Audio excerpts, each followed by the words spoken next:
Merci pour cette présentation. De toute façon, c'est toujours un plaisir pour moi de me retrouver dans cet espace merveilleux, très attrayant, devant un public, tout ce qu'il y a de plus intéressant.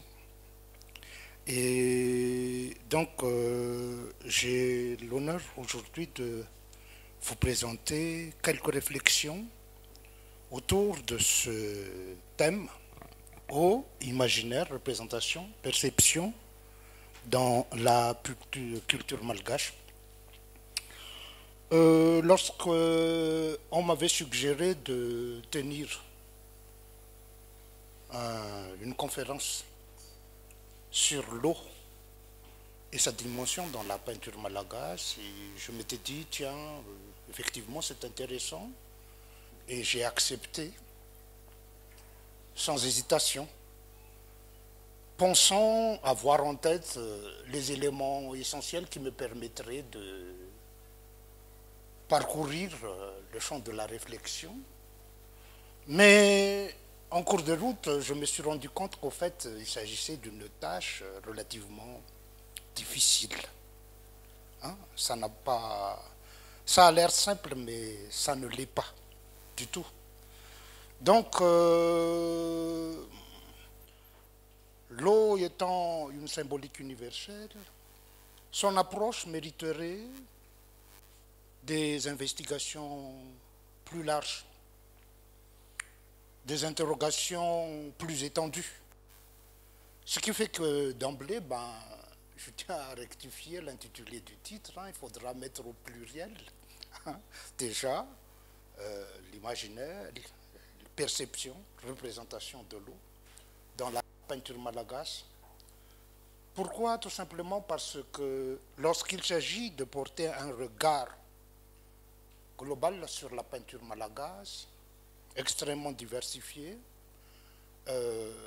couvrant une profondeur chronologique relativement respectable quand même, parce que ça fait plus de 2 siècles maintenant. C'est extrêmement diversifié et ça ne porte pas toujours sur l'eau en tant que telle. Donc, il faut trouver un biais pour en saisir le fil.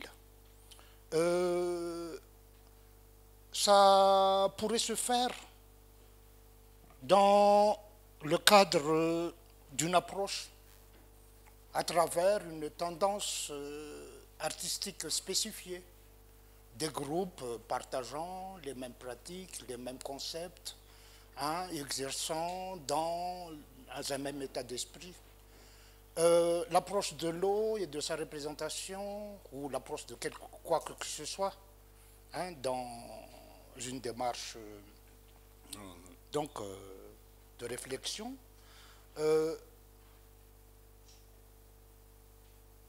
aurait plus de sens si on se penche sur un artiste en particulier, dans son monde, dans son fonctionnement, dans sa représentation, dans ses pratiques. Mais porter un regard sur la peinture malgache en général était une tâche ardue. J'ai accepté le challenge sans réfléchir. Je me suis un peu cassé les dents, je vous l'avoue. Donc là, je viens porter un discours, un ensemble de réflexions, mais en fait de connaissances, j'ai plus d'interrogations à vous proposer que de certitude ou de semblant de réflexion un tant soit peu cohérente. Donc,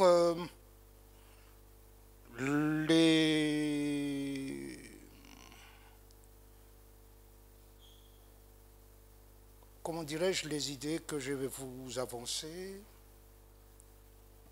relèvent de ma subjectivité. Comment? Bon, en tout début du travail, j'ai ramassé tout ce dont je disposais reproduction de tableaux sous forme numérique, bien évidemment. Déjà, ça n'aurait pas été possible il y a 40 ans, au moment où j'ai commencé à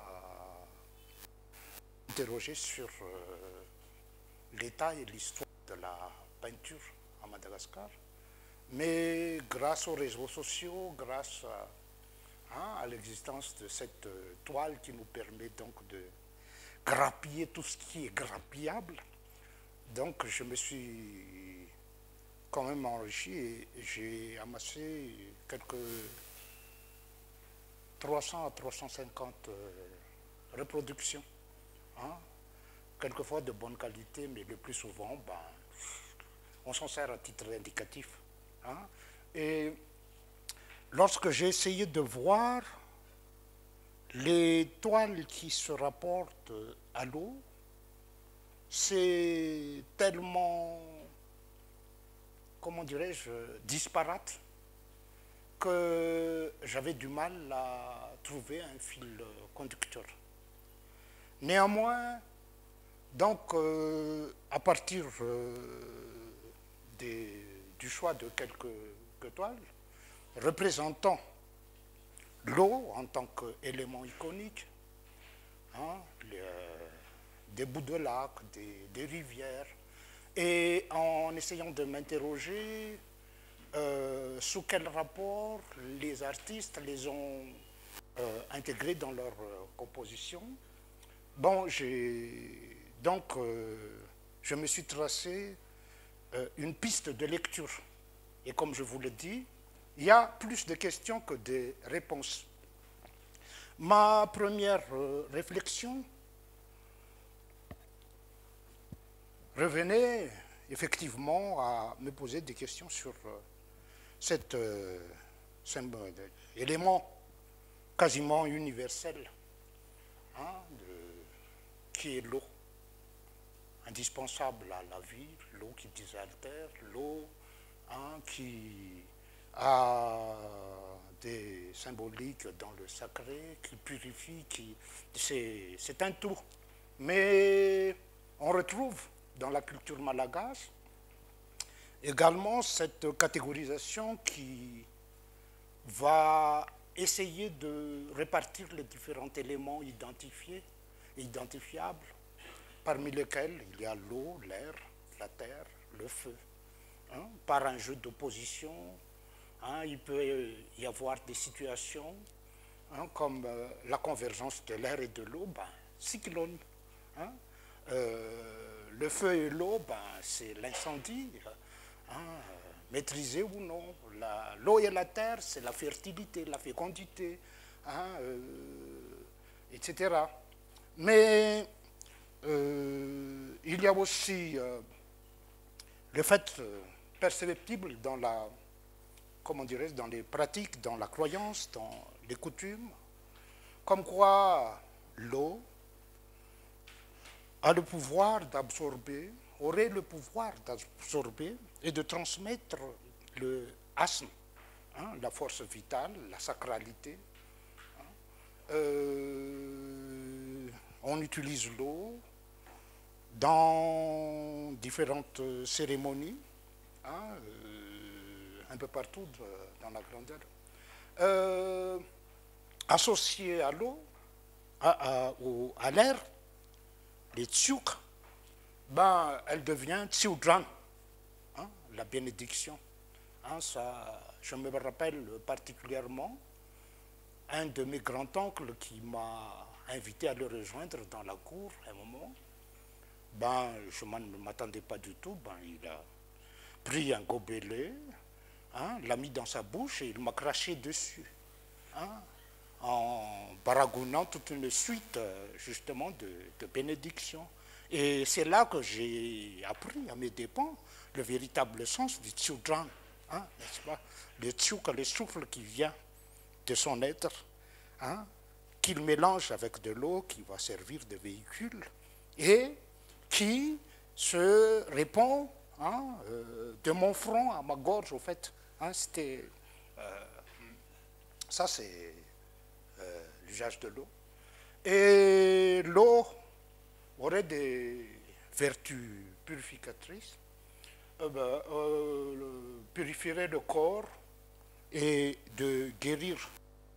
Lorsqu'on assiste à ces cérémonies de bile, de trompe, l'eau est un élément indispensable dans le déroulement. Donc l'eau, à la fois source de vie et force redoutable aussi, peut apporter la mort et la destruction. D'ailleurs, partout à Madagascar, il y a des croyances en ces esprits tutélaires, hein, qui font partie de la force non maîtrisée de la nature, hein, des entités redoutables comme les coucou-lampes, et bien entendu, en ce qui concerne l'univers aquatique, les Asafavundran, hein, les ondines, hein, qui parsèment les contes, les mythes et les légendes. Et ces perceptions se muent souvent en représentations qui s'inscrivent dans le rituel. Et la question, justement, est de savoir quels sont les impacts ou les manifestations de ces croyances, de ces pratiques dans la représentation picturale. Or, déjà, d'emblée, et c'est l'une de mes questions, en faisant le tri parmi les centaines, hein, de reproductions que j'avais à ma disposition, je n'ai retrouvé qu'à peine 3 ou 4, hein, artistes qui traitent des thématiques, des mythologies ou des croyances traditionnelles.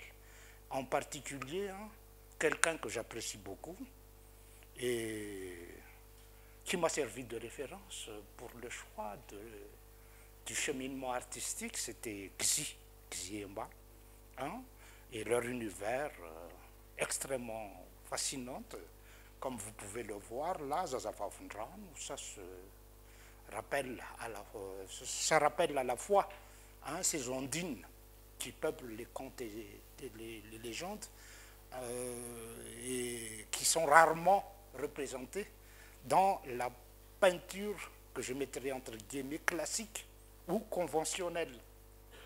Là, la femme est nue, déjà, en tout cas largement dévêtue, hein, en train de jouer à la valie, instrument traditionnel servant, hein, à établir le contact avec le monde des esprits. Et les chevaliers, voyez-vous, ne sont pas des chevaliers fonctionnels. Parce que là-dessus, il y a des figures de skidi, hein, de l'art divinatoire, hein, n'est-ce pas, que vous pouvez voir ici. 1, 1, 2, 1, 1, 1, 2. Hein?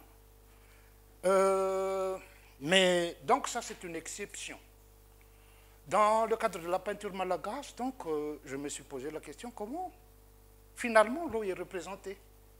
Quel sens, quelle signification, à quelle signification se rapporte-t-elle? Et ce qui m'a sauté aux yeux, au fait, parce que quelquefois, il y a des évidences qui n'apparaissent pas et qu'on prend comme étant une normalité, c'est que dans son histoire, la peinture malgache a eu des contacts très intimes, déjà dès le début avec l'eau, en tant qu'outil de travail, en tant qu'accessoire. La première génération d'artistes peintres malgaches étaient des aquarellistes. Hein? Si j'en parlerai tout à l'heure. Mais vers le dernier quart du XIXe siècle, lorsque William Johnson, missionnaire de la FFMA, était venu à Madagascar, architecte, enseignant, mais également artiste peintre, aquarelliste, il a initié toute une flopée de jeunes à l'école de la FFMA en Bouzatouf. Et ils ont travaillé avec de la peinture à eau, n'est-ce pas? Et donc le contact avec l'eau n'était pas un contact visuel, sensuel, perceptible, mais un contact pratique. Ils utilisaient les techniques à l'eau avec de l'aquarelle, la gouache, le lavis, consistant à délayer les pigments agglomérés par des gommes arabiques ou du miel, et délayer avec de l'eau. Il s'agit là d'un outillage léger, facile à transporter, qui permet de travailler sur la forme généralement parce que techniquement ça a ses exigences aussi. On joue sur la transparence du papier et la maîtrise de l'aquarelle est ardue. Donc dès le début, les artistes peintres malgaches se sont exercés dans cette technique. Rappelons qu'à l'époque, ils n'avaient plus besoin, comme les artistes de la Renaissance ou tardive, avant l'industrialisation, ils n'avaient pas les contraintes de conditionner eux-mêmes leurs couleurs. Partout dans le monde, les artistes, avant l'industrialisation ou même la production manufacturière des boîtes de couleurs ou des gammes de couleurs, chaque artiste produisait ses propres moyens. D'où l'expression broyer du noir. Par exemple, une tache extrêmement ardue, paraît-il. Moi, je n'ai jamais broyé du noir. Bon, alors, il disposait à l'époque de packs de peinture, d'aquarelle, de gouache déjà préparés et disponibles dans le commerce. Et donc, ils avaient cette contrainte en moins. Et ces premiers artistes étaient, en un rien de temps, devenus de très excellents aquarellistes. Particulièrement James Rhymes Marceau, qui a été présenté à l'exposition universelle de 1900 à Paris et qui a raflé des prix. Il a la reconnaissance des organisateurs. Vous voyez là une de ses œuvres. Actuellement, on en reproduit beaucoup par impression pour les diffuser. Vous n'avez qu'à aller au Rouva d'Antananarivo pour contempler les reproductions qui sont disponibles. Et donc ça commence maintenant à alimenter l'imaginaire populaire, le regard du public. Autre réalisation qui faisait partie des classiques de l'époque, les porteurs de peau, les collecteurs de peau, au début du siècle et à la fin du 19e siècle, il y avait une filière pour la fourniture de peau pour la tannerie. Et donc, quelques individualités se sont spécialisées dans la collecte, faisant de très longs voyages de Tananarive jusqu'à la région Mascour, Libar, et faire le trajet à pied, c'était dans la normalité de l'époque, effectivement. Et donc, ce sont des thématiques qui ont sensibilisé ces... Donc, après cette première introduction, s'était instauré dans la société tananarivienne, en tout cas, et ça aura son importance plus tard, une véritable vague que j'ai appelée une vague de picturomanie. Tout le monde voulait peindre, tout le monde s'adonnait à la peinture, Hein, et l'exemple le plus frappant, c'est la famille d'un grand nom de peinture malagasy, la famille de Ralambouémil. Hein. Ils étaient 5 frères, tous peintres. Hein. Il n'y avait que Ralambouémil, plus tard, après 1907, qui a choisi la voie de s'adonner entièrement à une carrière artistique. Hein, parce que Razaftsine, il était enseignant, Samuel Albert a enseigné à l'école normale L'émir de Villers, hein, Ramian Rassou, hein, le plus jeune, était planteur de tabac, hein, n'est-ce pas?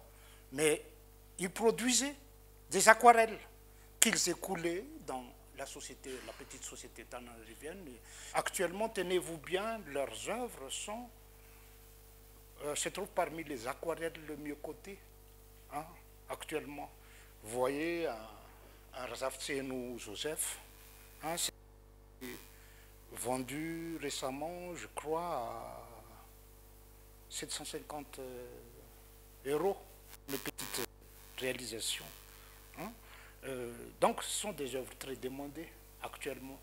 Et je ne pense même pas que eux, au moment où ils peignaient, croyaient en la valeur de ce qu'ils faisaient. Mais ça, c'est la malédiction des artistes, paraît-il. Hein. J'espère que l'un de ces 4 matins, on se disputera, hein, en devise mes œuvres, mais tu peux toujours rêver. Donc, vous voyez, j'ai profité un peu de... Là c'est Ralambouémil. Hein. Vous voyez ici son frère Samuel Albert, hein, et l'autre frère Razaftsine, son grand frère Razaftsine Joseph. Hein. Très dune, très sobre. Hein. Il fait partie, hein, de la bonne société tanarivienne de l'époque et membre fondateur justement de la Société des artistes peintres et sculpteurs malagasy en 1936. Donc l'œuvre de Razaftsine, chasse au sanglier, hein, qui essaye de mettre en relief un aspect de, comment dirais-je, du quotidien de nos campagnards. Hein. Il fut un temps. Et vous voyez déjà là que il y a la volonté de décrire, la volonté de raconter, hein, de mettre dans un cadre où n'est que subsidiairement un espace de mettre de l'éclaircie afin de mieux, comment dirais-je, mettre en valeur la mâche végétale qu'on a là. Donc ça, c'est la partie où il y a l'eau. Donc, à propos justement de cette liaison fusionnelle avec l'eau, l'aventure de Ralambouémil mérite d'être réévoquée. Ralambouémil, 1915, a été pris dans le bourrasque, la tourmente, l'ouragan du mouvement Viviès. Donc, si je rappelle un peu les faits, après les premières tentatives de résistance armée à la colonisation, les membres de l'élite malagasy, pour la plupart anglophones, obligés de se plier à la francophonie, hein, nouvellement installée, ont jugé bon de mener une démarche, mais non pas une démarche violente, mais une démarche culturelle, concentrée sur l'humain, inciter les Malagasy à s'épauler les uns et les autres, et ils ont créé quelque chose d'admirable à l'époque et qui mériterait, hein, qu'on le refasse au fait, hein, c'est de regrouper des gens qui se jurent de se porter plus que comme des frères, hein, une validation du FATRA, du liaison par le sang, au fait. Et donc, des groupes se forment, recrutent, et par système comment dirais-je, des multiplications géométriques. Hein, lorsqu'un groupe atteint le chiffre de 20, il se scinde en deux pour en recruter d'autres. En arrêt de temps, ce mouvement s'était répandu dans les villes malagasy et donc a fait beaucoup d'adhérents. Mais l'administration coloniale, consciente du danger, a eu recours à une répression, hein, une vague de répression. Et Roland Emile, alors enseignant à Ratsu, a été arrêté et puis déporté à Nuslav. Lors de son incarcération, il n'y a rien que d'attendre. Il s'était adonné à son hobby qui était la peinture. Et ses geôliers, notamment le chef pénitentiaire, s'en est aperçu et donc il a produit des dessins, hein, avec tout simplement de l'eau et de l'encre, du lavis, lui a fourni du matériel et c'est ainsi qu'il a débuté et finalement débuté sa carrière, hein, entièrement d'artiste peintre. Hein. Il a eu d'immenses succès par la suite. Et vous voyez là, donc les cases en paillotes qui servaient, hein, de casernement pour les prisonniers, hein, une vue, hein, de la baie de Nuslav. Hein, ça aurait été quand même bien d'être incarcéré là-bas parce que ça fait longtemps que je n'ai pas vu la mer. Bon, ok. Donc, à partir du début du siècle, hein, j'ai assisté, j'ai eu des preuves à travers des récits que déjà vers 1905-1906, il était courant que les artistes, quel que soit leur talent, écoulaient leur production sur le marché d'Antananarivo. Et parmi ces artistes, il y avait beaucoup d'aquarellistes. Et ils ont développé un type qui devient quasiment un genre, les petits sujets et scènes malagasy. Hein? Vous voyez là donc une production de Ramandre, un autre grand nom, hein, de la peinture malagasy, représentant une scène d'intérieur, un vieux monsieur en train, je pense, de s'adonner à l'art divinatoire, le skidi. Mais c'est tellement petit, c'est tellement délicat. Hein? L'eau était passée par là, hein? H2O, hein? N'est-ce pas? Et ça a la transparence justement de l'eau. Donc ça c'est les petits sujets malagasy de Razana Maniraka. Où vous voyez que Razana Maniraka, hein, sur l'un des petits sujets, s'était ingénié à jouer sur le reflet, sur une surface, hein, aqueuse, n'est-ce pas? On se demande bien que fait l'eau au milieu du marché puisqu'il est en train de, hein, vendre quelque chose qui ressemblerait étrangement à des poulets. Hein? Ok. Mais n'empêche que plastiquement, ça passe. Hein? Des petits malagasy qui... Voilà. Bon, donc je vous passerai, hein, les réalisations des Rakout, Ambroise et son fils Albert. Hein, ils étaient des centaines qui en produisaient, hein, n'est-ce pas? Et ça se perpétue jusqu'à maintenant, hein, parmi nos jeunes artistes peintres, hein, en activité. Il y en a qui se spécialisent dans la production d'aquarelles, hein, à l'instar, hein, d'un jeune qu'on a épaulé, moi et ma chère et tendre épouse, hein, Nare Arthur, qui ne vit que de sa peinture, hein, et qui ne cesse justement de s'améliorer. Là, il y a une esquisse pour la réalisation d'un fresque qui a été fait par, comme vous pouvez le voir, hein, Daniela Razafrakout, Hein, Daniela Razafundrakut, qu'il ne faut pas confondre avec Richard. Hein, Razafundrakut, Daniela, c'est son beau-frère, au fait, qui est plus âgé, hein, qui n'est pas de même famille que lui. Mais par contre, Richard Razafundrakut a épousé la cousine de Daniela Razafundrakut. Hein. Bon, c'est un micmac. Mais là, là n'est pas la question, mais donc là, il y a un projet de fresque pour un particulier et toujours l'utilisation de l'aquarelle faisait partie des outillages. Et donc, il y a cette relation fusionnelle, hein, je tiens à signaler. Une autre piste de réflexion concernant la liaison entre l'eau et la peinture malgache, c'est l'influence du milieu, hein, sur la créativité ou le choix des artistes. Et c'est ainsi que je me suis dit, tiens, mais au fait, la peinture malgache, c'est un enfant du Betsum Tatar. Hein? Pourquoi?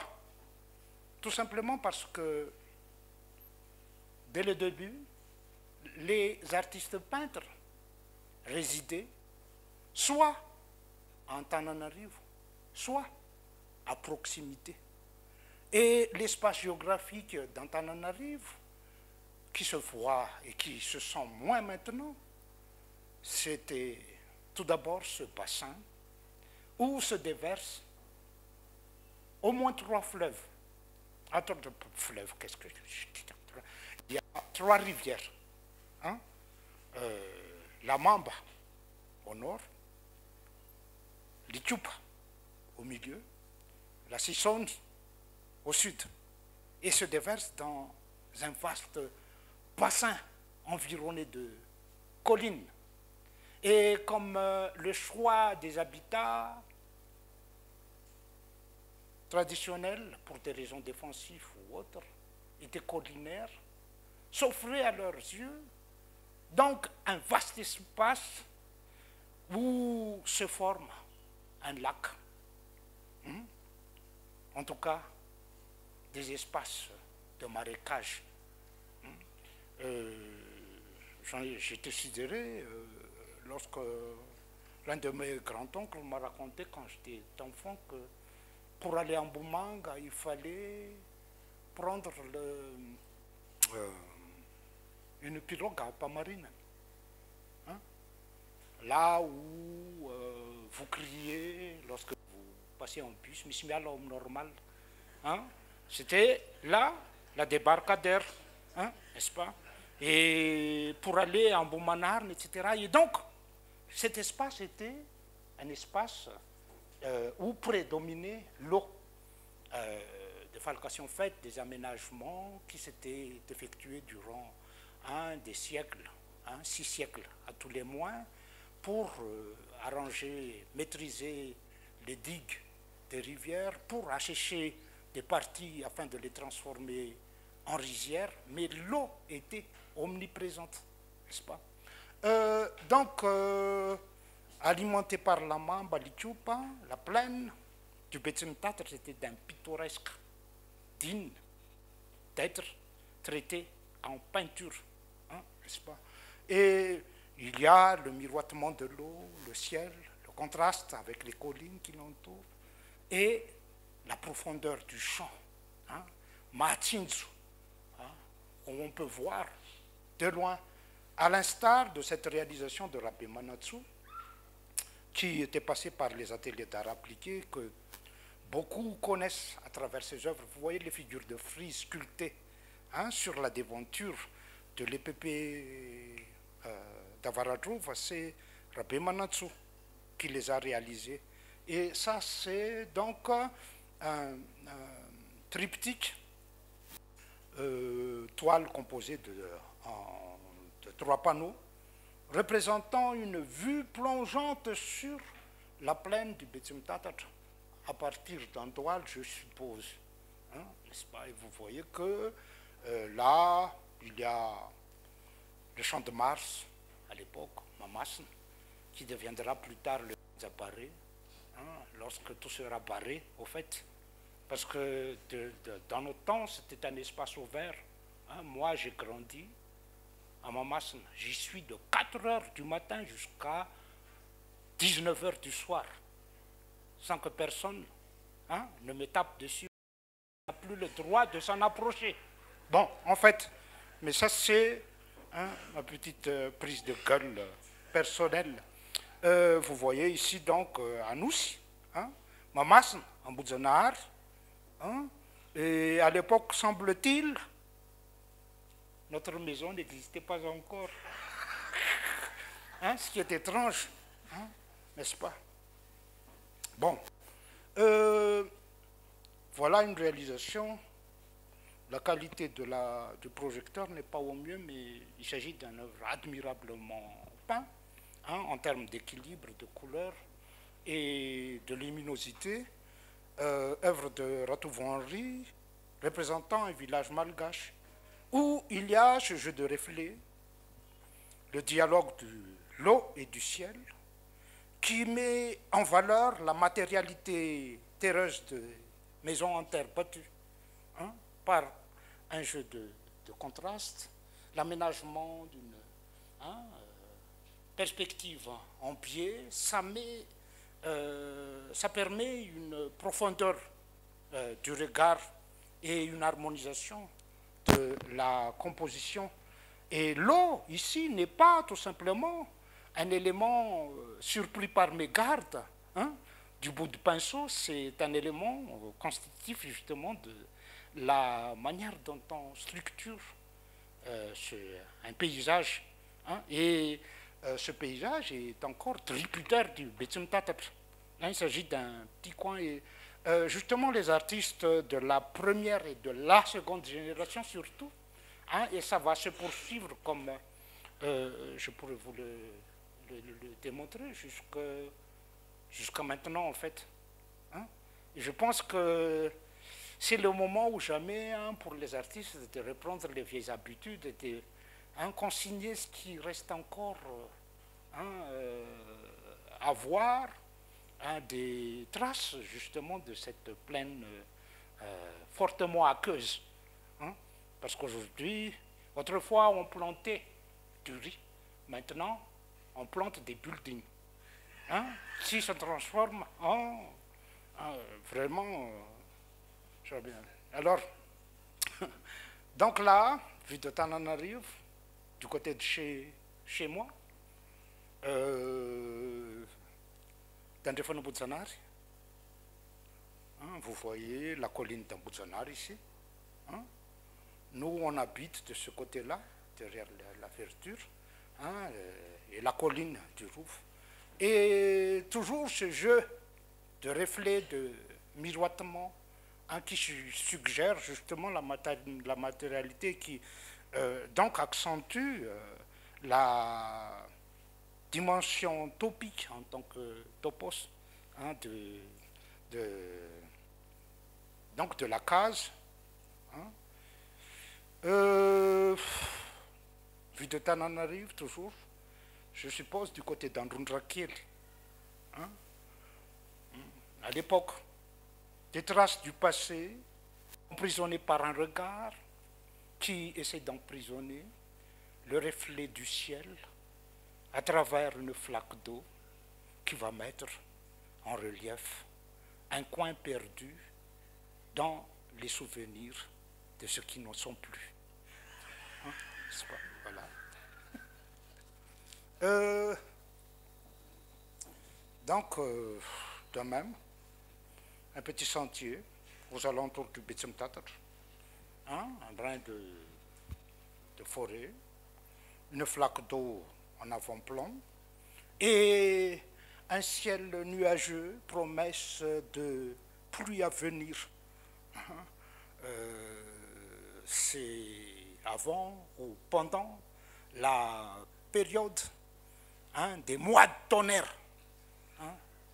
Taupa Varat, la saison des pluies. Ratchen, Antoine, qui fait partie de la seconde génération d'artistes peintres malagasy de renom, qui passait son temps à décrire le paysage dans Boutapenaka. Vous voyez le village. Autrefois, c'était un village. Maintenant, en Boutapenaka, ça s'était dilué dans un ensemble plus grand qui s'appelle Itosuni, je crois. Il y a un État qui est en train de se former quelque part, qui s'appelle Itaos, mais uni. N'est-ce pas? Mais à l'époque, il y avait encore d'immenses champs de rizières. Il y a une portion de l'Écoupe qu'on traversait en pirogue, en toute sécurité, parce qu'actuellement, même la traversée des pirogues sur l'Écoupe sont extrêmement dangereuses. Bon, alors, vous avez également un aquarelliste, mais qui est aussi musicien, Samuel Ramefi, un grand nom des activités, des expressivités artistiques de son temps, mais relativement modeste et qui n'apparaît pas beaucoup. Il a travaillé au service topographique et de géographie en tant que dessinateur. Il était compositeur dans sa paroisse, il était artiste peintre à la tombée du jour. Et donc il s'était émerveillé face au quotidien. Vous voyez la route qui mène vers Ambomanarm. À l'époque, il n'y avait que des diguiers.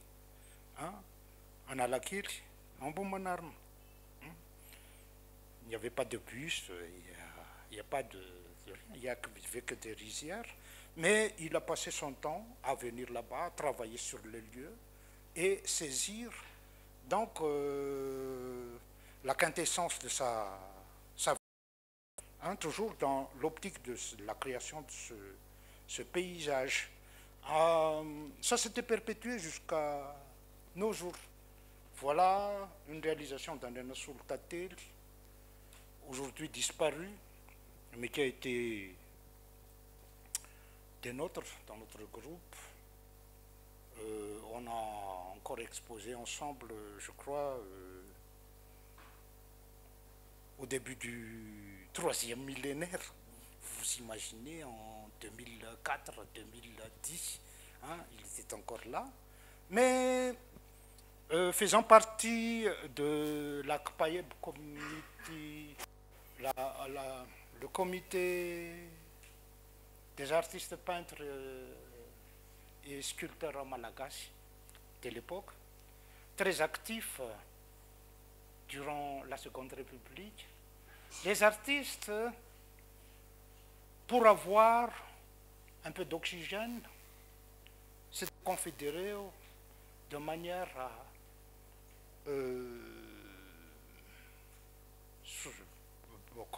prennent comme excuse de faire des excursions d'ensemble. Louer un camion, s'amener vers un coin perdu du Bétum Tatat, et tout le monde se faisait le plaisir de réaliser une vue du Bétum Tatat avec toujours le Rouvre. Ils étaient des centaines. Malheureusement, je n'ai pas pu retrouver les photographies, mais j'aurais bien voulu vous les montrer, n'est-ce pas? Mais le centre d'intérêt, c'était encore l'eau, la plaine, le Bétum Tatat, et se découpant en arrière-fond cette colline bizarre qui s'appelle la colline d'Analamanga, qui est au fait le véritable Antananarivo. Parce qu'avec l'extension de la ville, on a tendance à être déphasé par rapport à la toponymie. D'un autre temps, où on était souverain, Andravang, c'était un petit village à côté. Ce n'était pas un quartier. Bon, là, donc toujours dans un Sultatel, un autre ami, un Sul Justin, celui-là, il est dangereux. Il ne fait que jouer avec le couteau, du couteau, hein, n'est-ce pas? Et donc, c'est aussi un autre paysage du Betzenthéâtre qui illustre bien ces jeux de symphonie et d'harmonie qu'on instaure entre le ciel et l'eau, hein, n'est-ce pas? La couleur du ciel qui se reflète dans l'eau crée un espace intermédiaire, hein, qui ne se situe ni ici ni ailleurs, mais qui permet de dégager, hein, ce que les espaces occupés, comme vous pouvez le voir, hein, les lignes horizontales constituées des espaces d'habitation, et on a l'impression d'être invité à aller encore plus loin. Plus proche encore de nous, un jeune, au temps où j'étais jeune, mais qui fait partie des vieux maintenant, Georges Koutman, qui a été l'élève d'un certain, il faudra aussi dresser sa biographie, celui-là, Hans Ranefsson, hein, qui s'était bâti à une case à Andrundre et qui a formé toute une flopée, hein, de jeunes qui s'asseyaient à même la natte, hein, dans sa demeure à l'époque. Il y avait au moins une quinzaine de petits jeunes qui s'évertuaient à maîtriser la peinture. Et Georges Koutman a été influencé par la richesse chromatique, hein, extrême de Hans. Hein, vous voyez là, un coin que je suppose du côté d'Ivâtre, hein, un coin de marée, encore actuel puisque la toile a été réalisée il y a quelques mois, hein, en 2024. Parmi ces représentations, bien entendu, et malheureusement, faute de temps, je n'ai pas eu le temps de concocter beaucoup de, comment dirais-je, de croisements visuels là-dessus, mais le Lakanoussi, qui est un thème préféré des artistes peintres malgaches. Le Lakanoussi à toute saison, mais surtout le Lakanoussi au mois d'octobre lorsque fleurissent les jacarandas, n'est-ce pas? Mais j'ai fait exprès de choisir un Lakanous sans jacaranda, hein, un Lakanoussi sans bitume, un Lakanoussi sans embouteillage, hein, au temps où il n'y avait qu'une digue. Et vous voyez là, d'un côté, ce qui deviendra l'espace des cités un peu flou, hein, Carleton et tout, hein, les autres, c'était encore la rizière, n'est-ce pas? Une diguette sépare, hein, l'autre espace qui était le Lakanoussi. Au départ, qui a été aménagé pour servir à alimenter un moulin à poudre situé à Patsakan. Hein? C'était ça l'histoire d'Anoussi. Hein? On a aménagé un bassin pour stocker l'eau qu'on faisait circuler par contre forcé du côté de là où il y a le CNAPS à l'heure actuelle, et il y avait un moulin, hein, de production de poudre, autant de Jean Laborde, hein, qui avait reçu une commande de produire de la poudre, de produire des fusils, de produire tout ce qu'il avait promis en fait. Donc, excusez-moi, je n'ai rien à voir avec le claquement.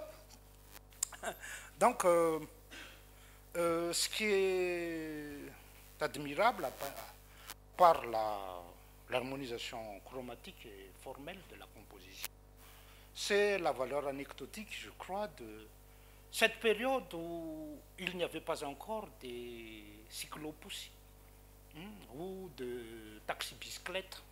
Hein.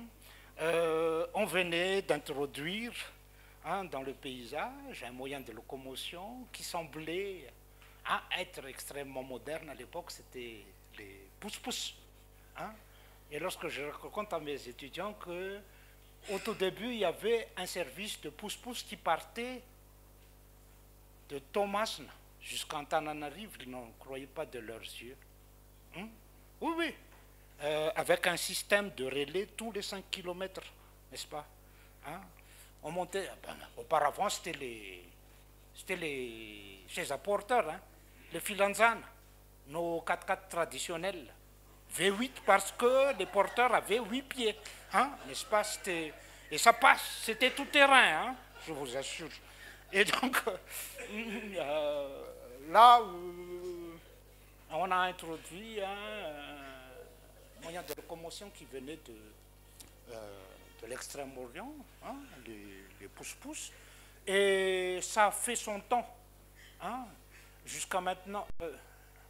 Les tireurs de pousse-pousse qui sont actifs encore de nos jours, finalement ont rechigné à changer, hein, la forme et la configuration de leurs outils, hein, à cause de la tradition. Hein. Lorsque la tradition s'instaure à Madagascar, hein, prenez-en de la graine, ben, ça s'instaure pour durer, hein, n'est-ce pas?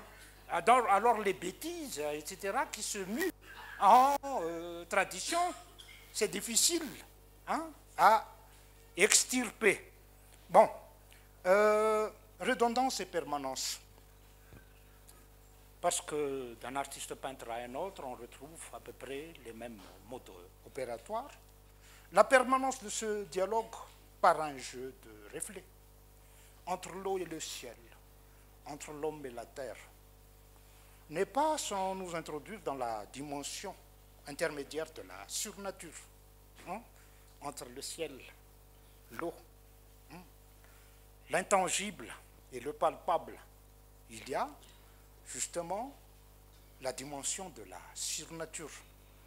Parce que dans la pensée malagasy, le monde n'est pas constitué en système à étagères. Hein, dans la tradition gréco-romaine, il y a le monde d'en bas, le monde du milieu et les Olympes en haut, hein, n'est-ce pas? Dans l'eschatologie chrétienne, vous avez également l'existence du paradis. Hein, il y a un certain Dante qui s'était ingénié à complexifier les choses pour en trouver et inventer des niveaux, hein, jusqu'au 7e niveau, hein, jusqu'au 7e niveau du ciel. Hein, et de l'enfer. Mais ici, l'univers, tout simplement, est un univers unique, indivisible, mais complexe parce que rassemblant la nature et la surnature, le visible et l'invisible. Ce que tu peux palper n'est pas la fin de ce qui existe, parce qu'il y a le vide où il existe également des gens que tu ne peux pas, hein, toucher. Et je dis donc, c'est l'endroit où évoluent les razans, hein, les esprits tutélaires, hein, les angatra, les serres, il y a toute une flopée de noms donc, qui les désirent.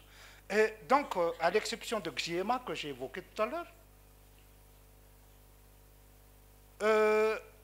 il y a très peu d'évocation justement de ce monde.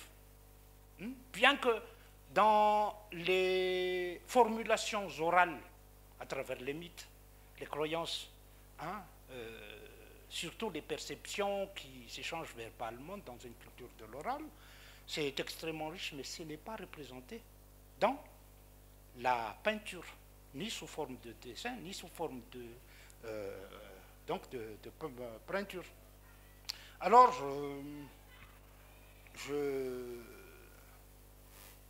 je me pose des questions. Pourquoi cette représentation, ce monde représenté, où l'eau joue un grand rôle? Vous voyez, hein, on m'a raconté un jour que, et d'ailleurs, si vous vous référez à un article que j'ai écrit sur le culte d'Andrarakasn, dans la région d'Ambourkaï, il y avait eu un drame, à l'époque parce qu'on a fait courir le bruit qu'il y avait des grands maîtres spirituels capables de se réfugier dans un lac, hein, le lac de Ranaval 3, au fait, en Ranandri, en bas de Talatamurkai. Il a fait venir du monde, on a sacrifié un zébu, il était entré dans l'eau en promettant de revenir dans 7 jours. Hein? Parce qu'au fond de l'eau, paraît-il, il y a tout un monde prêt à l'accueillir, etc. etc. Effectivement, on l'a repêché une semaine après, hein, mais à l'état de cadavre. Et ça a fait mais la croyance est extrêmement forte, voyez-vous. Hein. Ça va. Donc,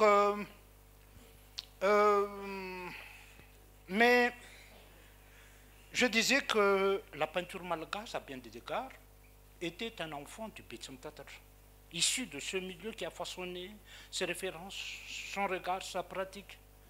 Mais les artistes malgaches se sont aussi rendus compte que Madagascar ne se réduisait pas au Betsum Tatar. Alors il a fallu élargir les références, les représentations. Et d'ailleurs, à partir de la deuxième décennie du XXe siècle,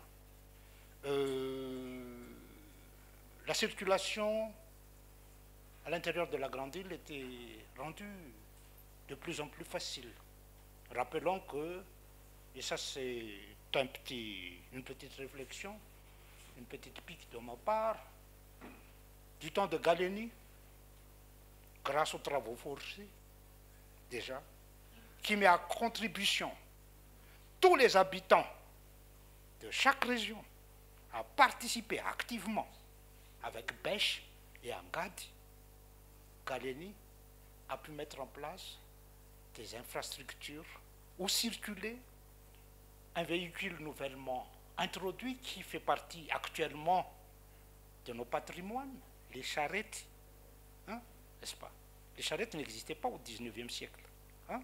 On les a introduits durant les premières années d'exercice de Galeni. Hein? Ça parcourait, donc il y avait des routes qui ont été tracées, que nous utilisons jusqu'à maintenant, sans entretien bien entendu. Hein? Et en fait, il faut le reconnaître, il y a des choses qu'il faut reconnaître.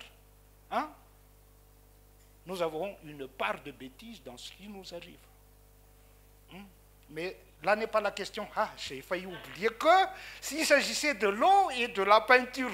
Bon, alors, donc ils ont été obligés d'aller ailleurs. Hein? Grâce aux routes, grâce à la mise en place du chemin de fer, il était désormais plus facile de parcourir de Tana jusqu'à Tamatave, le nom ancien de Thomason. Hein? Et donc de jouir de la diversité, du paysage, du milieu. Et cette meilleure mobilité va les amener à produire la contrepente des paysages du Betsum Tatar, désormais appelés paysages des hautes terres, qui s'érigent en genre. Hein? Paysages des hautes terres, et il y aura les paysages de la côte, hein, se souscrivant justement à cette vision proposée par Galeni à travers sa politique de race également, hein, mais qui était déjà là durant la période du royaume de Madagascar, hein, lorsqu'on parle de l'Antirak, hein, c'est-à-dire les provinces touchées par la mer, hein, ou les provinces éloignées, qui est le contraire de Ampuisne. Hein, Ampuisne, c'est la partie centrale. Donc, la création de ce nouveau genre, le paysage de la côte, va permettre à l'imaginaire de voyager. Hein? Et vous voyez là une aquarelle de Roland Beaumil qui se rapporte encore à une réalité désormais disparue, où tous les déplacement à Madagascar se faisait à pied, hein, ou en filanzane. Et les passages à gué s'annonçaient toujours hasardeux. Pourquoi? Parce qu'on est directement confronté à l'éventualité d'une petite foulure, une pierre glissante, hein, ou bien de la noyade. Et des fois, les rivières et les fleuves ont des dents à travers les crocodiles. Hein. On a beau se dire, ah tiens, nous faisons partie, hein, des groupes qui ne sont jamais dévorés par les crocodiles. Hein, mais ça a des dents, hein, n'est-ce pas? Et donc là, une petite scène qui se rapporte, hein, à cette période, et le passage va toujours du centre vers, hein, la périphérie. Hein, au fait, le stationnement de l'époque, c'était en bandit. Hein, en bas d'Abavademtaf. Vous voyez là, le rond-point.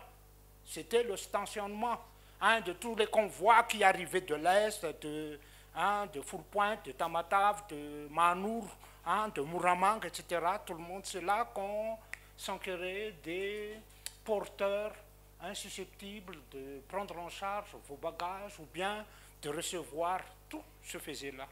Hein.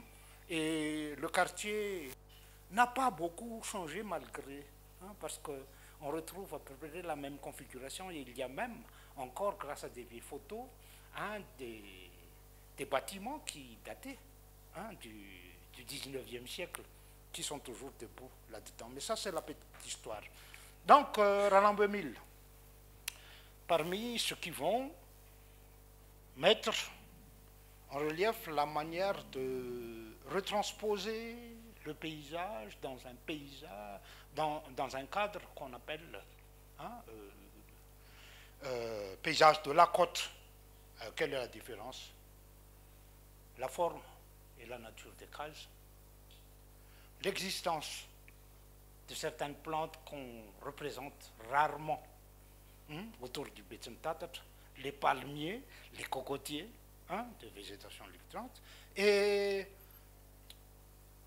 pourvu qu'il y ait un plan d'eau, que ce soit un bout de plage, un bout de canal, un ruisseau, une rivière, s'il y a des barques à côté, ce sera encore mieux. Mais il ne se casse pas la tête pour trouver des titres. Paysage de la côte, un tel, et ça va, hein, n'est-ce pas? Ça deviendra un genre. Donc, vous voyez là, Ranirak.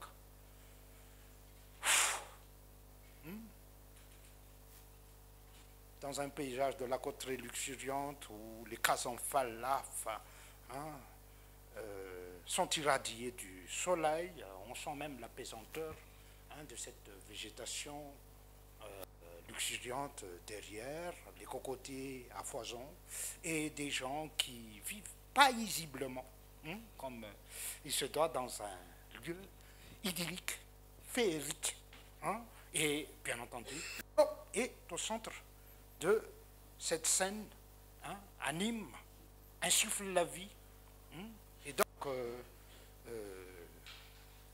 la vitalité. Même dans les peintures naïvisées, je parle de naïvisées parce qu'ils n'ont pas été naïfs à dessein, on les a incités à produire de la peinture naïve au sein des ateliers d'art appliqué. Hein, il y avait à l'époque un débat sur la nature de la production picturale à Malagasy qui se rapprocherait trop, paraît-il, de l'expression occidentale. Et on a voulu créer une expression originale, typiquement locale, à partir de l'artisanat local. Et on produit. On offrait aux élèves des modèles qu'ils utilisent tout simplement, et de la manière la plus simplifiée possible. Et donc, ce choix a été dicté par Pierre Edman au sein des ateliers d'art appliqué, et ça a failli hein, avoir un certain succès, hein, parmi lesquels donc Razafnzoan et Alfred, qui étaient passés par l'école des beaux-arts pourtant avant de rejoindre les ateliers d'art appliqué. Et vous voyez que là, il n'y a pas de perspective, rien. Les, la perspective est aérienne. Hein, c'est la succession de plans qui va déterminer la profondeur, hein, du diamètre. Mais les éléments essentiels et caractéristiques des paysages de la côte sont représentés. Vous avez les cocotiers, les bananiers, les palétuviers, les piroguiers et les civeuses, hein, auprès de, hein, d'une petite mare, hein, n'est-ce pas. De son côté, Ressolmant, un des lauréats de l'école des beaux-arts, hein, dans les années 30, hein, qui représente un pont du canal de Pangalan, n'est-ce pas?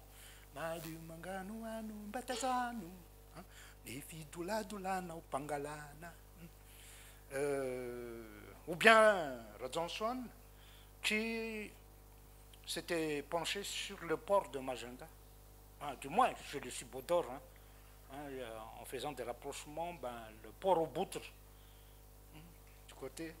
Et c'est de ce côté-là qu'on a des flamboyants rouges, hein, n'est-ce pas, que l'on retrouve rarement dans la verdure luxuriante de la façade orientale. Et une étoile que j'affectionne par le calme qu'elle dégage, de Sloufson désiré, plus proche de nous, ça a été produit en 2017, qui essaie de se réapproprier justement cette longue tradition de paysage de la côte, mais en le transposant sans soleil, hein, dans une lumière, hein, lunaire, scène nocturne, hein, très bien équilibrée. J'aimerais bien y être. Pourquoi pas? Quoi qu'il en soit, l'introduction de l'eau dans le paysage répond toujours, à travers ces artistes, à un besoin spécifique. Ce besoin, c'est de formuler, suggérer, proposer un monde idéal. Hein? Il s'agit d'une proposition de vision totale. À l'instar de Razaftseen, déjà, donc c'est le frère aîné de Roland, à travers ce paysage imaginaire, où il essaie de nous placer dans un monde fait d'harmonie et d'équilibre. Vous avez, hein, un petit chalet, des gens sont en train de s'amuser, mais très petit, rejeté. Un pan de mur et puis en avant-plan, cachant presque, hein, la composition. Pourquoi de Zanana, hein, Manana Suru, hein, c'est sucré quelquefois, mais c'est acidulé comme la vie, hein, n'est-ce pas? Qu'il est bon de vivre, mais ça fait grincer les dents. Donc les deux ananas, et puis en bas, coupons en diagonale un plan d'eau, un ruisseau et la verdure tout au fond. Ça n'existe nulle part, mais il s'agit de la construction d'un rêve, hein, d'une projection, où l'on voudrait bien que ça advienne. Et tout au long de l'histoire, l'eau va intégrer la construction de ce monde idéal. Raconte Rabbi Ernest dit Dadanest, un autre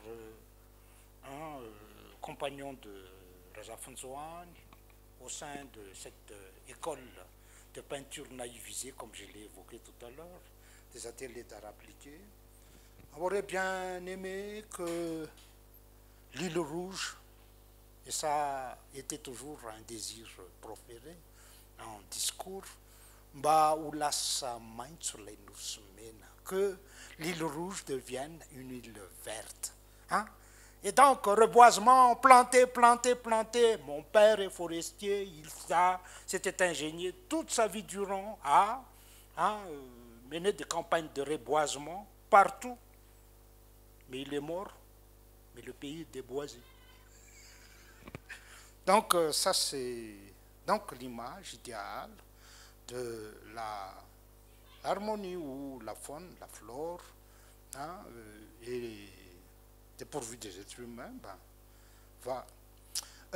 La formulation d'un monde idéal pour Roland Boémil. Vous voyez là une scène dominicale. Rappelons que Roland Boémil, en plus d'être artiste peintre, était également très pieux.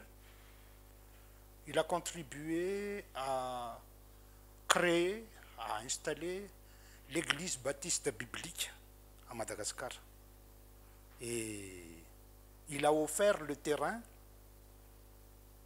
donc c'était son terrain qui a été offert à la communauté pour servir de temple. Hein? Il était parmi les louls, c'est-à-dire les notables de la petite communauté, et plus tard, il a joué le rôle de, comment on appelle ça, les évangélistes, hein, évangélisateurs, dans des villages le long de la ligne Muramanga-Laka à l'autre, hein, plus tard. Et donc, c'était quelqu'un qui, également avec Ambroise Racoult, a produit des peintures religieuses. On lui connaît, entre autres, la scène de la prière, où il y a une silhouette blanche, un peu barbue, qui apparaît au milieu d'une foule de toute une rangée de femmes très recueillies. Donc c'est Roland Boémil. Et là, il représente un dimanche à la campagne, dans un cadre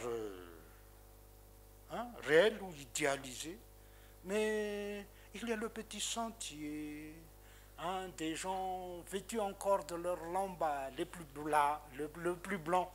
Pour aller à l'église, ben, il ne faut pas porter des lambas sales, hein, bien entendu. Et tout au fond, le temple avec ses fidèles, hein, agglomérés. Et il y a ce désir justement que Madagascar devienne une terre du Christ. Bon, ok. C'était son rêve déjà. Et vous pouvez, ça c'est l'image de l'affiche, Roland Boémil, la cueillette de nénuphar. Hein? Le très pieux Roland n'a pas été sans réinterpréter sa vision du jardin d'Éden avec un cadre qui met en scène des femmes s'adonnant à la cueillette de nénuphars. Hein? Les nénuphars, j'en parlerai tout à l'heure, véhiculent tout un ensemble de symboles. Hein? Le nénuphar, c'est l'état de ce qui est précieux. Voirananza Marie, takarna sartsalaina, kanefa de marptia, katena manetan saina, nénuphar au sein de l'étang. J'essaie de l'attraper, mais c'est difficile. Pourtant, ça me frappe dans la tête et ça m'ouvre l'esprit, le désir.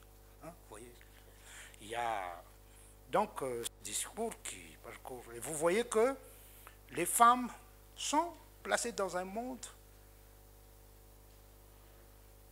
idéal par l'équilibre, l'harmonie, le plan d'eau, les rangées de nénuphars, et puis un groupe. Mais pourquoi il n'y a que des femmes, n'est-ce pas? Quelle image transporte les femmes? On aura l'occasion de le voir tout à l'heure, mais tout au fond, une colline où il y a un petit village marqué par, oh stupeur, un temple. Bon, alors, d'un artiste peintre à un autre, Dès qu'il s'agit de faire ressortir le pittoresque d'un paysage, on inclut un plan d'eau. Généralement, ce sont soit des chutes d'eau, soit des cascades. Hein. Et donc, ça, déjà, à travers cette toile, ça me touche parce que ça me rappelle mon Matinzu ancestral, hein, le petit village d'où mes ancêtres viennent. J'habite à Mamassen. Mais là, avant de monter au village, il y a une rivière avec une chute d'eau.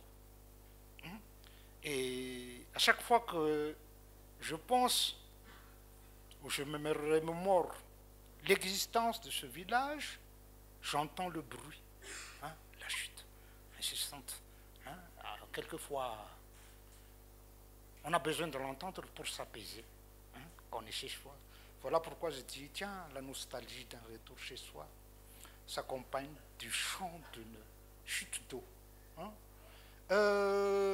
Une chute d'eau, les chutes, c'est pittoresque partout, hein, dans n'importe quelle culture, ça impressionne, hein, quand bien même ce n'est pas le Niagara. Hein. Une simple chute de la Lily, ben, ça va nous, hein, ravir les sens. Voilà donc la chute de la Lily, réalisée par Ranulfson.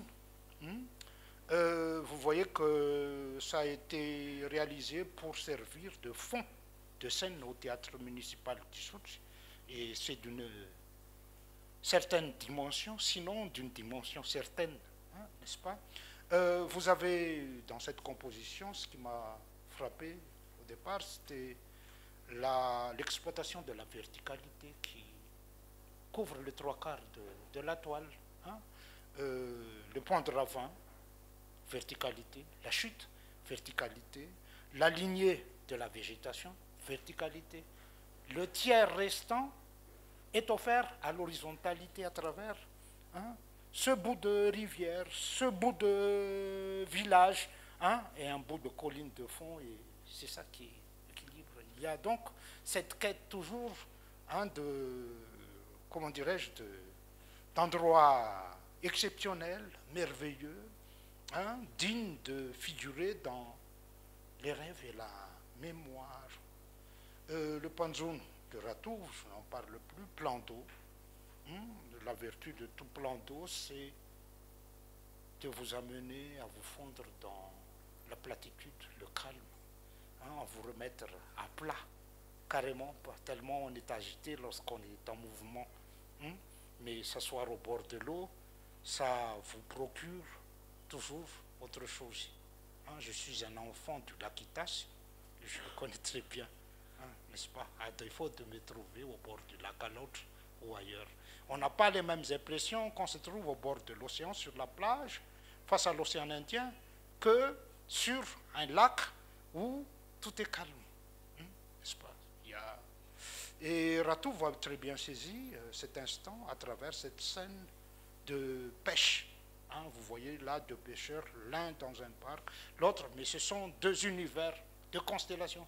Que dis-je de galaxies, hein, entre l'Andromède et, hein, comment ça s'appelle déjà notre Voie lactée?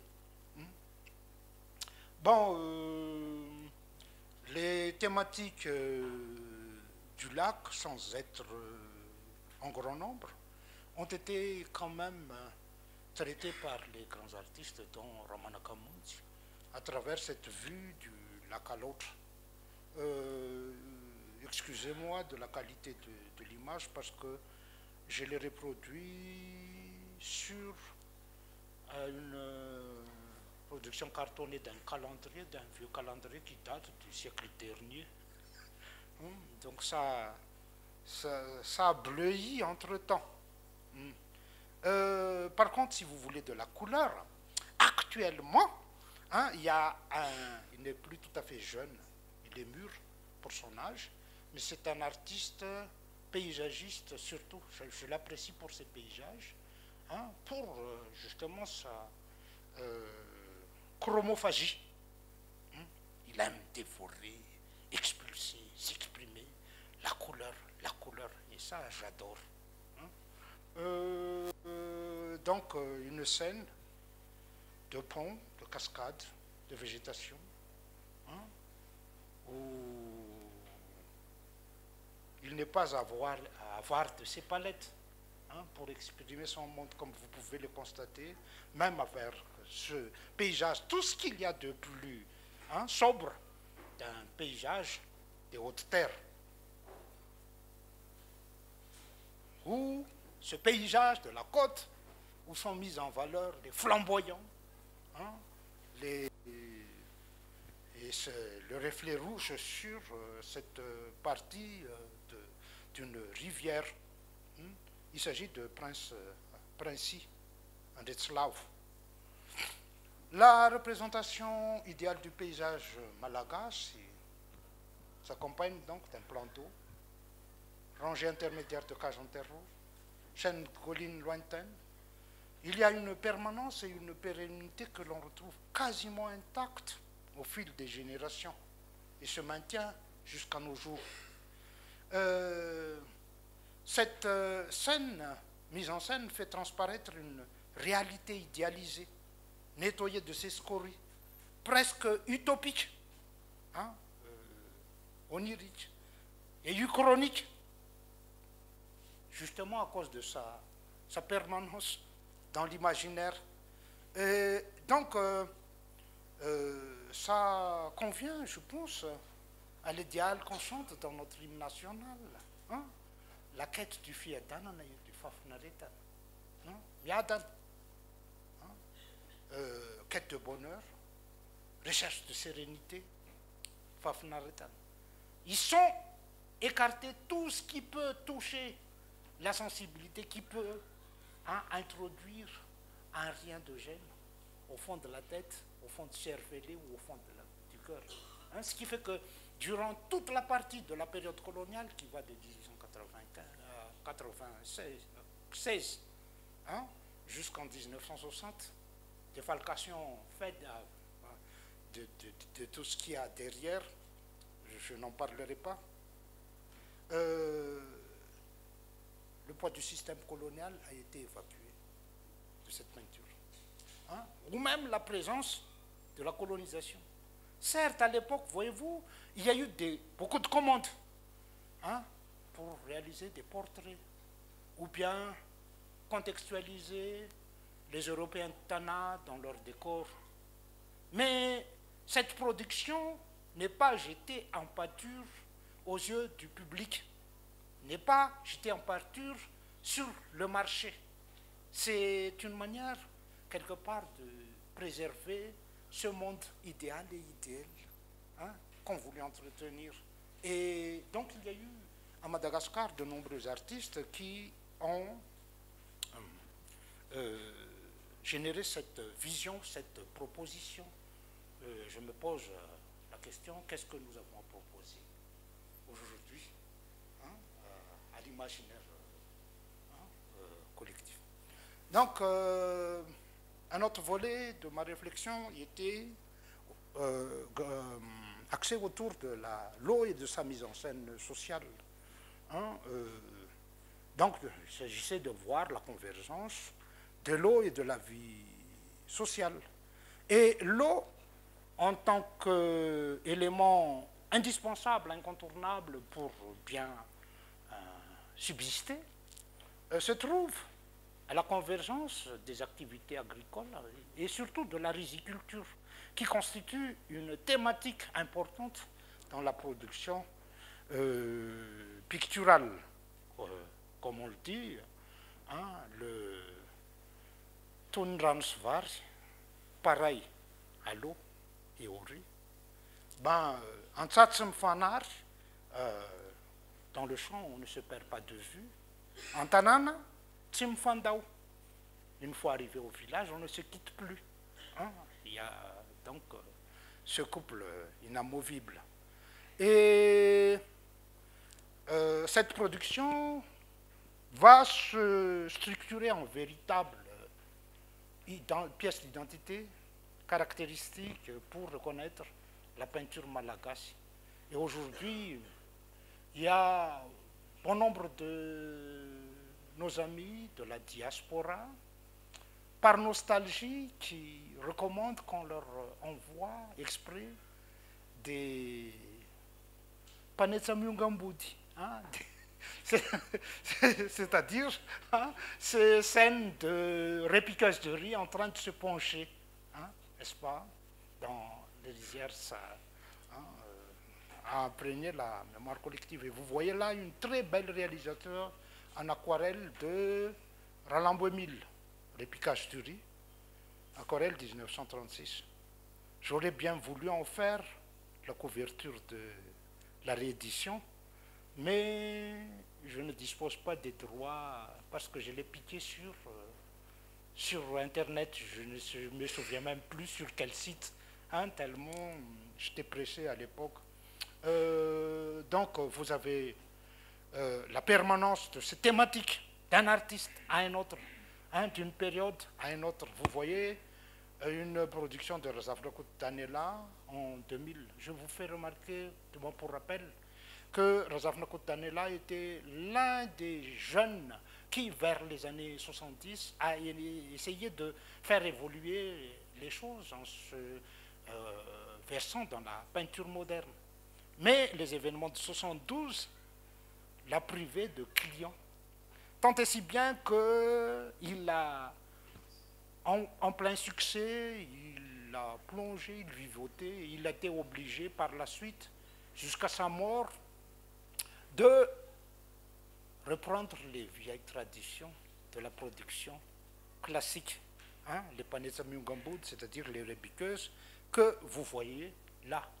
Il était devenu tellement dépressif que finalement, ça a raccourci son parcours. Hein? Donc les moissonneurs.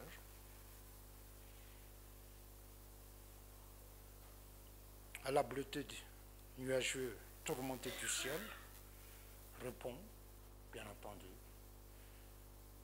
les tonalités chaudes et dorées de la récolte pleine de promesses à venir, de ventre plein, mais surtout de la fête qui va se tenir très bientôt, hein, parce qu'après la moisson, c'est l'ancestralisation, le fomadien, l'exhumation comme vous l'appelez, ce sont les mariages, etc. Rambin Jean, qui était très actif, un artiste qui a trouvé le moyen de partir au moment de notre rendez-vous. J'étais à son portail, il a été prévu un jeudi matin qu'on s'entretienne. Et lui, il a passé son dernier souffle au moment où j'arrivais au portail. Mais c'était quelqu'un de très suave, gentil. Rosson, un vieux de la vieille, qui a formé tous les membres de sa famille à la peinture. Et ses enfants sont tous actuellement des peintres reconnus. Mais il a pour caractéristique de recomposer, mais non pas de visu, hein, des mémoires, des scènes malagasy, hein, n'est-ce pas, avec une chromatisation très délicate. Pourtant, son style est reconnaissable, mais la thématique, c'est la riziculture, les différentes périodes, hein, de la riziculture, du piétinage, comment on appelle ça, le foulage mius, le répiquage,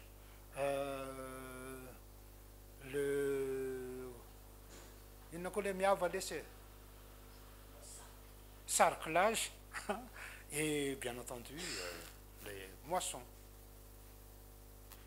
Donc une partie du moisson, Partina Rapariv, qui est le fils d'un grand nom qui est Roland Rapariv.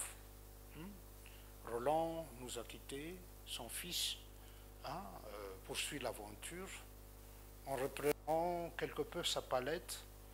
Ça date de 2020.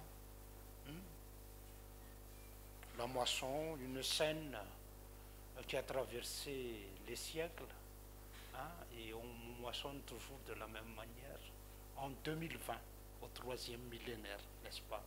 La rangée des femmes qui font le va-et-vient entre le village et la rizière, portant, hein, les bottes de foin. Ramin Tsoujong, à une période où le Béthune Tatre était encore un espace libre. Il n'y avait pas de building, il n'y avait que des rizières. Et au moment des récoltes, le convoyage, hein, des épis et des bottes se faisait par pirogue. Vous voyez là, et là, vous voyez la pirogue remplie de gerbes qui sera stockée dans cette petite agglomération perdue au milieu du Béthune Tatre. Et comme des justes, hein, on retrouve les éléments caractéristiques donc de paysage des hautes terres. Une reproduction que j'ai eue la semaine dernière, qui fait partie de la collection d'un ami, un Roland Bemil sur le battage du riz qui date de 1924. Et lorsqu'on parcourt la campagne malagache, au fait, là où il n'y a pas de téléphérique, hein, où il n'y a pas, hein, des cyclopousses ou rien, ben on retrouve exactement la même scène, n'est-ce pas? Ce qui m'amène à me poser des questions, mais nous, actuellement, quelle vision proposons-nous à nos semblables et à nos descendants, hein, en termes de production d'images, et par quel biais le faire passer, hein, lorsque vos enfants n'ont d'œil que pour leur smartphone, hein, ça nécessite une autre démarche, je pense, d'autres biais. Donc, l'endroit idéal où l'on se regroupe pour se délasser, c'est la pêche en commun entre les hommes au bord du chemin. On se prête des bouts de verre pour avoir le plus gros poisson. Et généralement, ces petites séances s'accompagnent de quelque chose qui a un goût légèrement amer et un peu fort lorsque ça descend dans la gorge, n'est-ce pas, un moment de convivialité qui s'accompagne à l'eau. Hein? Il y a l'eau, H2O, et le reste qui se sert ailleurs. Vous voyez? Donc, si vous voulez, je pourrais parler jusqu'à demain. C'est ça le drame. J'ai toujours eu des bulles. Donc, l'eau est aussi un univers féminin. Je vais finir, passer rapidement. Hein. Donc, comme vous pouvez le voir, l'eau est associée aux activités féminines, domestiques. Hein. Aller chercher de l'eau, se retrouver à la borne fontaine, du temps où ça existait encore. Hein. Chez nous, on ne paye rien, mais il faut se mettre à la file. Et c'est le moment de papoter, hein, de se lancer des vannes, hein, à droite et à gauche. Mais ça peut être aussi dans un cadre, hein, champêtre, au bord d'une rivière dans le sud-est de Madagascar, et se servir, comme vous le voyez à travers la collection de photos, des bambous comme récipients. Activité, la lessive, hein, un autre espace de convivialité pour les femmes, où on se raconte les derniers potins, hein, que ce soit au bord des rivières ou des étangs. Ça a été rapporté. Pour les artistes peintres, c'est surtout une occasion de s'épancher dans une effusion chromatique. Hein. Les linges qu'on met à sécher se déclinent en mille couleurs. Hein, et Rambintu, c'était son dada. Une autre activité liée à l'activité féminine, c'est la pêche à la nage. La pêche à la nasse. Hein, euh, donc, hein, j'ai rarement vu des hommes pêcher à la nasse. Je ne sais même pas si c'est permis ou si c'est fade ou s'il y aurait, mais la question est à creuser. Hein. Malheureusement, les anciens chez moi ne sont plus pour m'éclairer et comme je fais partie des anciens, je ne trouve pas quoi dire. Rambinsu, et même jusqu'à maintenant. Donc ça continue à persister dans la plaine du Bitsumtatra, je vous fais remarquer. Il y a quand même une sensibilité qui est en train de se forger, j'en parle tout de suite pour éviter de me redire. Dans le sud-est, à Manakar plus précisément, vers les années 70, s'était développé, s'était retrouvé quelques jeunes hein, qui se sont adonnés à la photographie, à la peinture. Ils sont associés d'ailleurs cette production. Ils photographiaient pour peindre, trouver des sujets, et ils étaient arrivés à un degré de maîtrise qui est tout en leur honneur.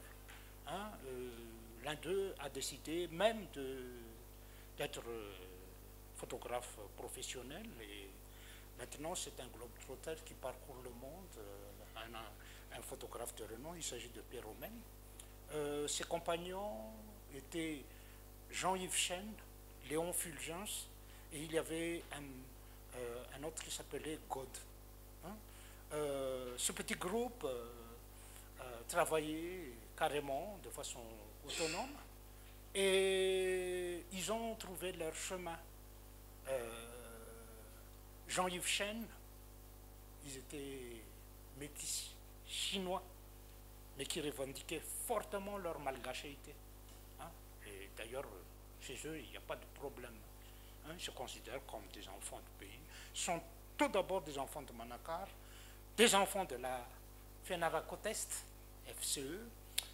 Ils se sont beaucoup exprimés à Fianaratsu et c'était le seul groupe qui ont eu réellement des expressions en relation étroite avec l'océan, avec l'eau, qui faisait partie de leur quotidienneté. Comme vous pouvez le voir là, il y a une scène de lavandière, mais les civeuses, elles sont toutes petites. Hein, plus petites que les cailloux, donc minimisées. Alors, l'attention se focalise sur le mouvement de l'eau, la cascade. Et ça, c'est...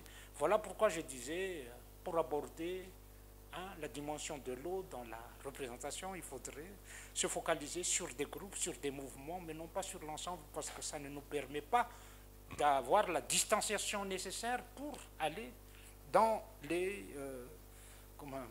donc là, vous voyez, la fille à contre-jour, derrière une pièce de tissu transparente.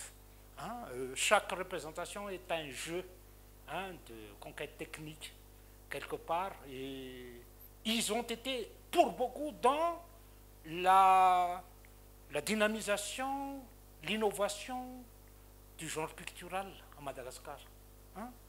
Les combats de coq, c'est Fulgence. Hein, les dindes, hein, les représentations des dindons, c'est Jean-Yves Chen. Hein, vous voyez. Et les Fifois, c'est l'ensemble, le groupe. Donc, Razanatef, avant sa disparition, nous a légué une vision, lui qui était en France, d'une scène de lavandière en train de sécher l'heure.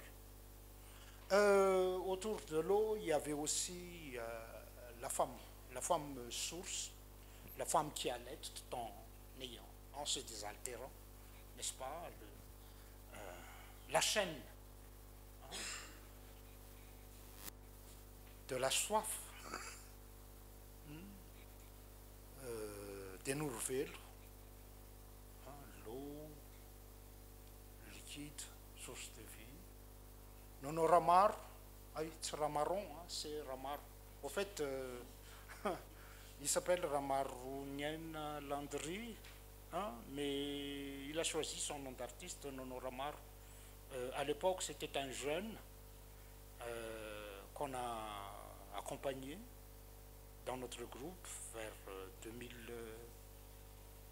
2002 à peu près. Maintenant, c'est un grand nom de la peinture malgache. Il s'était exprimé. Hein, il bouge beaucoup. Récemment, il était même allé en Australie. L'association Femmes Source, hein, la femme en tant que source de vie, la femme porteuse d'eau, hein, lorsqu'elle est enceinte, n'est-ce pas? Et l'enfant est appelé Jazaran en bas âge, hein, enfant eau, qui était encore à l'état d'eau, représenté ici, donc à travers cette femme tout en rouge, symbole de puissance, de pouvoir, d'attraction. Atizérine, regardez-moi, je suis là. Et puis tout à côté, une petite chute se regroupant en marche où il y a des nénuphars. Hein. Les nénuphars, plantes, comme je l'ai dit, qui se rapportent à ce qui est précieux, la beauté également. On raconte que dans l'ancien temps, les Sazavandran, les ondines, hein, parcourent d'un endroit à l'autre sur des feuilles de nénuphar. Donc, Razana Manirak, qui s'était ingénié, il a repris ce modèle plusieurs fois, des jeunes femmes en train de traverser à gué et qui sont obligées de remonter le bout de leur robe Managazip. Il y a des endroits comme ça qui s'appellent Managazip, d'ailleurs, soulever la jupe comme une invitation à une séance de débat, un rien érotique, n'est-ce pas? Et l'érotisme est masqué ici. Je suis en train de réfléchir et de travailler sur la dimension de la représentation du corps. Et je me suis rendu compte, mais ça va être long, que finalement, il y a beaucoup à dire là-dessus. Vous voyez là une séance de toilette féminine. Tout ce qu'il y a de plus banal à Madagascar. Si vous parcourez les routes de Mada en taxi-brousse, au-dessus d'un pont, vous verrez en fin de journée ou en fin d'après-midi des hommes, des femmes qui se dévêtent complètement, qui prennent leur bain, et c'est votre regard qui est indiscret parce qu'ils sont dans leur intimité. Ils ne se soucient pas d'être vus ni d'être rien. Hein? Il n'y a qu'à Tana qu'il y a les bévues de la Djirama. Là-bas, il y a toujours le ruisseau d'à côté pour se nettoyer. Et là, vous voyez donc une scène de ce genre rapportée fidèlement par Sa Majesté Fulgence Ier.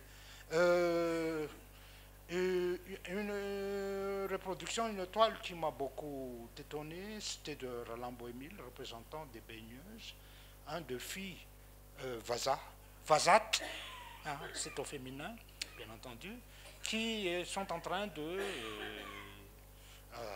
prendre leur bain donc dans un ruisseau. Je pense qu'il s'agit d'une reproduction. Je ne sais pas, ça fait partie des...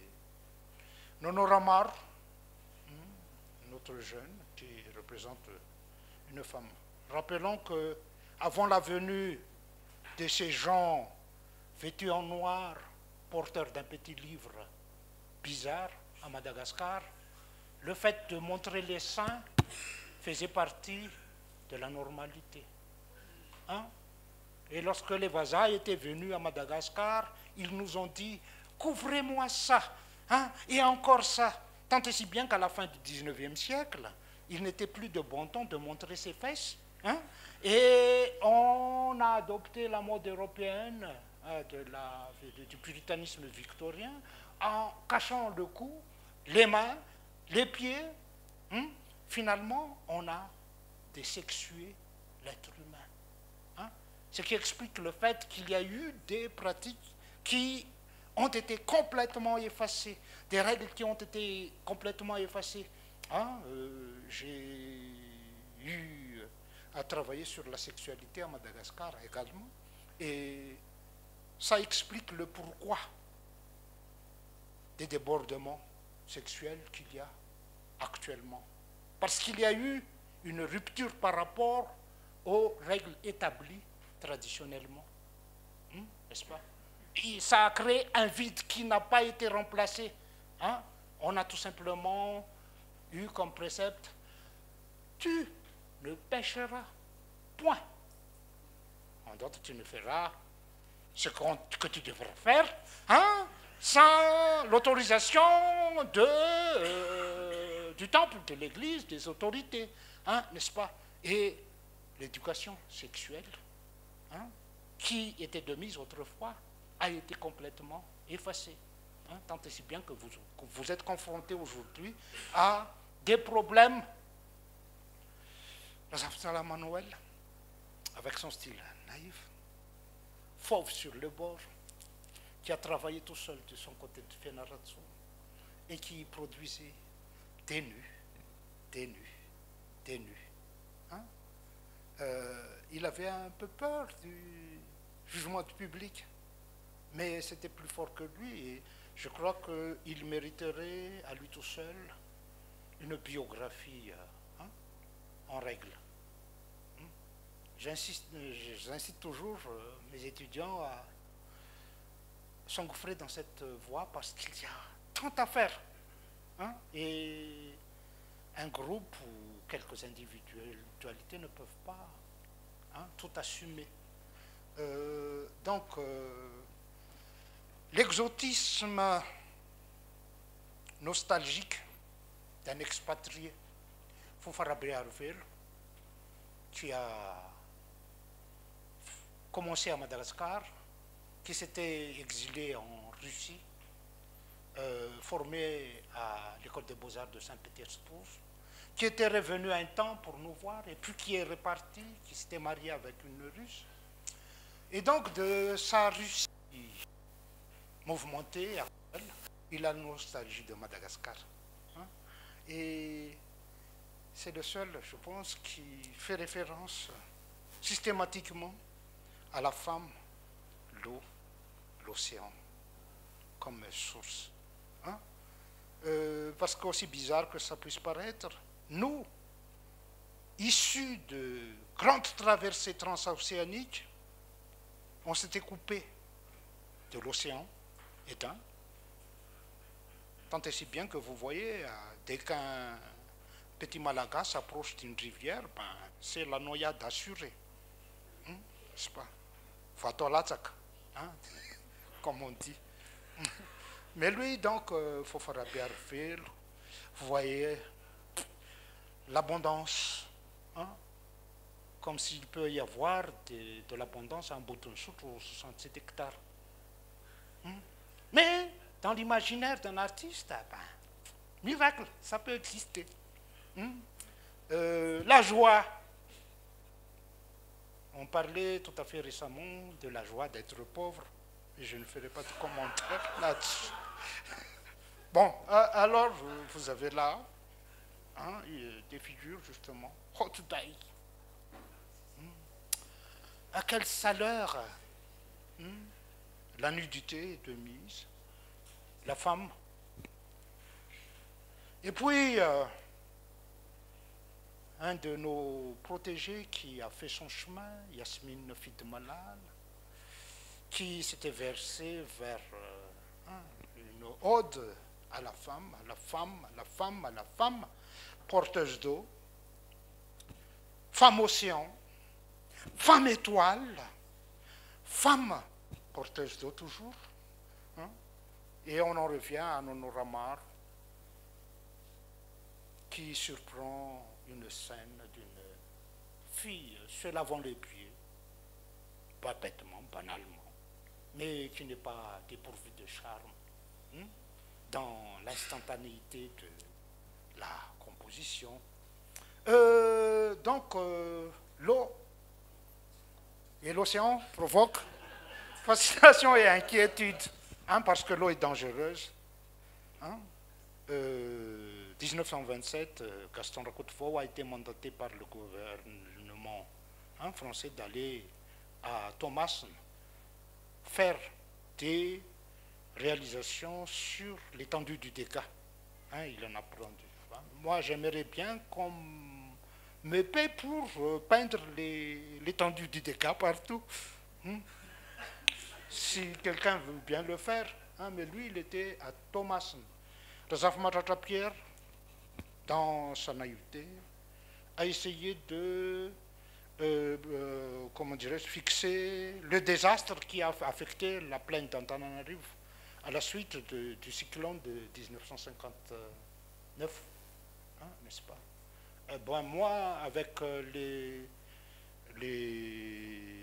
la vanille des gens de vouloir tout construire et déconstruire. Dans l'ancien temps, le fait de planter sa bêche sur les digues était passible de fer. Hein? Actuellement, ben, on aménage des portes d'entrée pour que, hein, dans la digue, pour faire entrer la voiture dans une partie qui ne devait pas être constructible. Donc, la mer redoutable, risque de tempête, risque de naufrage. Rappelez-vous de l'épisode de ce navire Malagasy, Gascar, perdu à jamais. Hein? Il y a une fascination pour la côte, mais de loin, hein, n'est-ce pas? Non pas du côté de l'océan, mais justement comme une figure qui appelle au calme. Hein. Sauf pour le groupe de Manakar, et là je vais terminer mon intervention, je t'en prie. Hein, vous voyez Pyromane, qui joue avec le vent, qui joue avec hein, la perspective, le noir et blanc, pour nous amener dans une scène onirique, carrément. Hein. Jean-Yves Chêne qui s'amuse à jouer Dieu, n'est-ce pas? Du bout de pinceau, ben, il joue le rôle de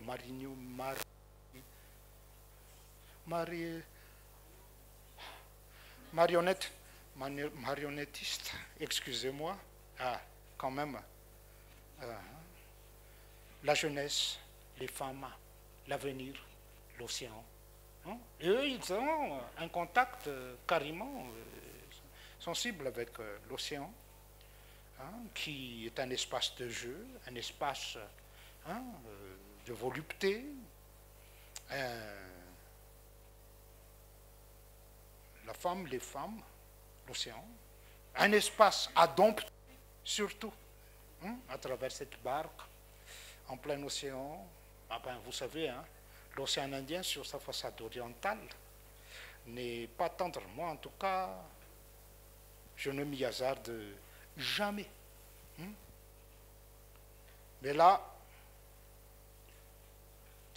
à cet rapport avec... il y a le contact avec l'eau qui est actuel. Et de notre cher ami Amir, et je me passerai de commentaires. Je vous fais défiler à quoi ça correspond. Et je vous quitte sur cette œuvre qui m'a quitté il y a longtemps. Ça, c'est de moi. Intitulée La Pyromane. En fait, qui situe notre mentalité, notre vision, notre perception malagasy, de vouloir tout brûler, hein, alors qu'on est riche d'espace, d'espoir. Hein. Madagascar, tout est possible, parce que tout reste à faire. Et ce que nous avons en tête, la femme n'a pas de... La femme est aveugle. c'est nous. Nous ne cessons de brûler, sans nous rendre compte de la fraîcheur de l'étendue de l'océan, le fait que nous sommes insulaires, hein, bon gré, mal gré, emprisonnés dans un espace, quoique étendu, mais limité. Hein, il y a beaucoup à faire. Et, mesdames et messieurs, je crois que j'ai trop parlé. Je vous ai pris une grosse partie de votre temps et je vous remercie pour votre attention.